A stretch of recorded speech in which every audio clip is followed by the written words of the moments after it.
Hello everyone, সবাইকে technical analysis হাবের পক্ষ থেকে শুভেচ্ছা।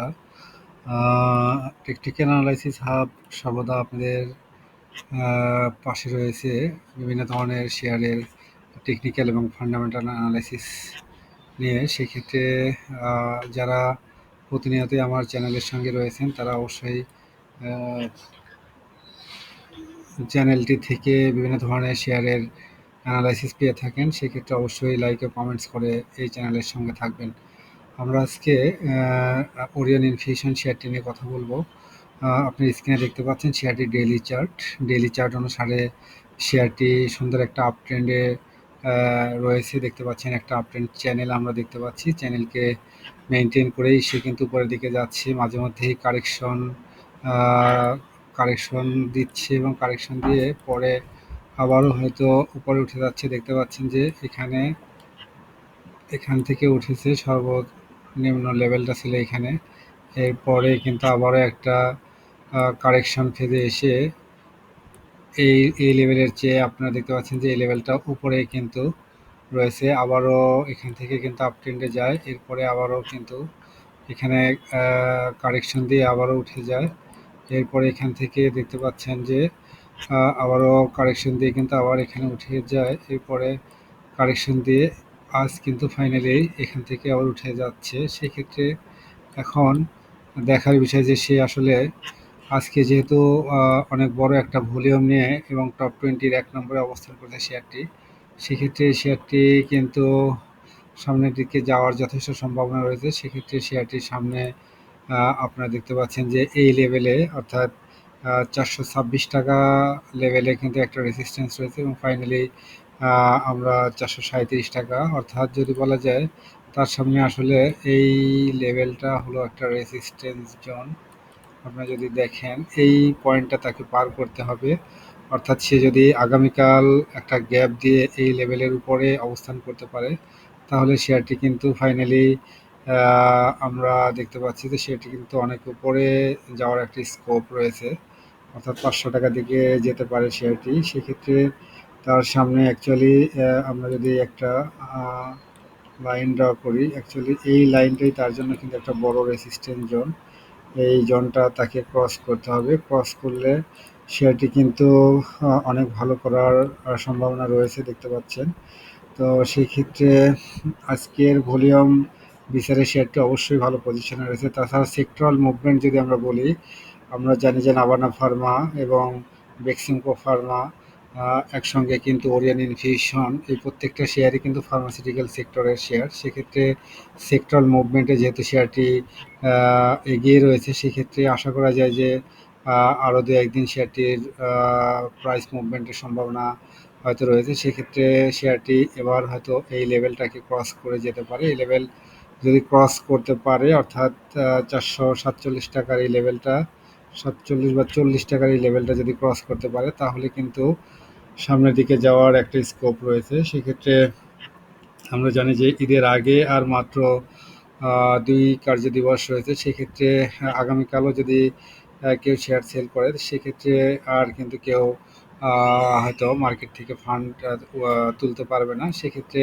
তাদের ফান্ড কিন্তু ম্যাচিউরড হবে না। সেক্ষেত্রে আগামীকাল এবং আগামী বৃহস্পতিবার এই 2 দিন কিন্তু শেয়ারের সেল প্রেশার খুবই কম থাকবে। সেক্ষেত্রে সব শেয়ারই কিন্তু আগামী 2 দিন অবশ্যই পজিটিভ মোডে থাকবে বলে আশা করা যায়। সেই হিসাবে এই শেয়ারের কিন্তু আগামীকাল হয়তো খুব বেশি সেল প্রেশার থাকার কথা নয়।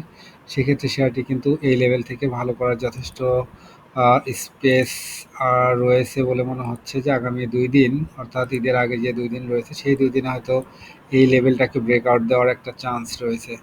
তো যাই হোক, আমরা শেয়ারটির যদি আরও বেসিক কিছু ইন্ডিকেটর দেখি তাহলে আমরা হয়তো ম্যাকডি দেখতে পাচ্ছি। ডেইলি চার্টে ম্যাকডি জিরো লাইনের উপরে হয়তো আগামীকাল যেতে পারে এবং ম্যাকডি লাইন সিগন্যাল লাইনকে অতিক্রম করার চান্স রয়েছে। এরপরে যদি এটাকে উইকলি চার্টে দেখি, উইকলি চার্ট অনুসারে দেখতে পাচ্ছেন যে অনেক দিন পরে কিন্তু ম্যাকডি লাইন এবং সিগন্যাল লাইন জিরো লাইনের উপরে যাওয়ার চেষ্টা করছে। জিরো লাইনের খুবই কাছাকাছি। গ্রিন লাইনটা কিন্তু অলরেডি জিরো লাইনের উপরে উঠে এসেছে। সেক্ষেত্রে রেড লাইনটা হয়তো আগামীকাল হয়তো উঠে যেতে পারে। যাই হোক, উইকলি চার্ট অনুসারে ম্যাকডি কিন্তু ভালো পজিশনে রয়েছে। আরএসআই বিচারে যদি দেখি, আরএসআই উইকলি চার্টে আরএসআই রয়েছে 55-এ, খুবই স্ট্যান্ডার্ড লেভেল। আর আরএসআই ডেইলি চার্টে দেখতে পাচ্ছেন 60 লেভেলে রয়েছে। আর আমরা যদি অন্য কিছু ইন্ডিকেটর দেখে আসি, আমরা অন্য কিছু ইন্ডিকেটর দেখব। আমরা যদি মুভিং অ্যাভারেজের উপরে অবস্থান করছে দেখতে পাচ্ছেন। এরপরে আমরা যদি ইসিমোকো ক্লাউড দেখি, ইসিমোকো ক্লাউডেরও উপরে অবস্থান করছে ডেইলি চার্ট অনুসারে। এরপরে উইকলি চার্টে যদি দেখি, উইকলি চার্ট অনুসারে শেয়ারটির যে ক্যান্ডেল দেখতে পাচ্ছেন সেটা অলমোস্ট দেখতে পাচ্ছি যে ক্লাউডের নিচে অবস্থান করছে, এবং পরপর 3 সপ্তাহ দেখতে পাচ্ছেন যে সেম টাইপেরই একটা ক্যান্ডেল করেছে। শুধুমাত্র গত সপ্তাহে একটা নেগেটিভ ক্যান্ডেল ছিল, রেড ক্যান্ডেল। তো সেক্ষেত্রে এই সপ্তাহ যদি এই লেভেলটাকে ক্রস করতে পারে, অর্থাৎ তার যে রেসিস্টেন্স রয়েছে সেটা যদি ব্রেক করতে পারে, তাহলে কিন্তু অলমোস্ট শেয়ারটি কিন্তু অলমোস্ট ক্লাউডের মধ্যেই চলে যাবে বলে আশা করা যায় এই সপ্তাহে। তো সেক্ষেত্রে উইকলি চার্ট অনুসারেও ভালো পজিশনে রয়েছে। এরপরে যদি আমরা বোলিঙ্গার ব্যান্ড দেখি, বোলিঙ্গার ব্যান্ড অনুসারে দেখতে পাচ্ছেন যে অনেক দিন ধরেই কিন্তু সে আপার ব্যান্ড এবং মিডিল ব্যান্ডের মাঝামাঝি অবস্থান করছে। সে কিন্তু মিডিল ব্যান্ডকে কিন্তু সে টাচ করেনি দেখতে পাচ্ছেন। টাচ না করেই উপরের দিকে যাওয়ার চেষ্টা করছে।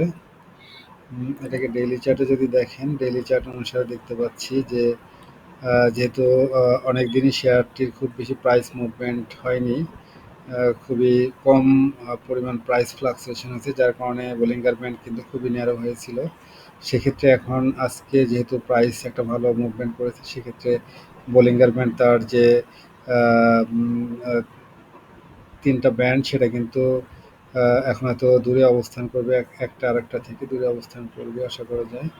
তো যাই হোক, এই হলো আলোচনা। এখন আমরা যদি এর ফান্ডামেন্টাল কিছু বিষয় দেখে আসি, আমরা ওরিয়ন ইনফিউশনের ইপিএস যদি দেখি, ইপিএস অলমোস্ট 2 টাকার কাছাকাছি রয়েছে। লাস্ট 3 বছরে কিন্তু অলমোস্ট সেম লেভেলেই রয়েছে ইপিএস দেখতে পাচ্ছেন। আর ন্যাব যদি দেখি, ন্যাব আমরা দেখতে পাচ্ছি খুবই পোর ন্যাব, অর্থাৎ 15 টাকা অনলি। ন্যাব বিচারে শেয়ারটি অবশ্যই হাই প্রাইস বলা যায়।